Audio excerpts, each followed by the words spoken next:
Национальный лидер туркменского народа, председатель Халк Маслахаты Гурбангулы Бердымухамедов посетил Венгрию для участия в 16-м заседании Совета старейшин Организации тюркских государств.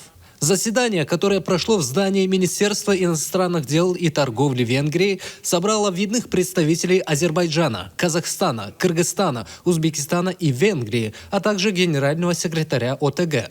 Участники обсудили актуальные вопросы дальнейшего сотрудничества между странами-членами организации, уделяя особое внимание реализации решений предыдущего заседания в Ашхабаде, прошедшего под председательством героя Аркадага. В своем выступлении председатель Халк Маслахаты акцентировал внимание на значении инициативы Туркменистана, благодаря которой 2025 год был объявлен Годом мира и доверия Генеральной Ассамблеей ООН.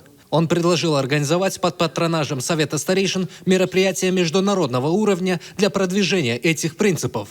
Национальный лидер туркменского народа также подчеркнул инициативу Туркменистана о необходимости широкого освещения в мире деятельности Совета, в том числе издания газеты или журнала, открытия интернет-страницы. Герой Аркадаг выделил важность народной дипломатии через Совет старейшин для укрепления связей между тюркскими государствами и расширения международных связей. На заседании особое внимание было также уделено роли Ашхабадского заседания, где были сформулированы ключевые рекомендации для ОТГ. По итогам встречи участники выразили надежду на укрепление сотрудничества и развитие устойчивого партнерства между тюркскими государствами.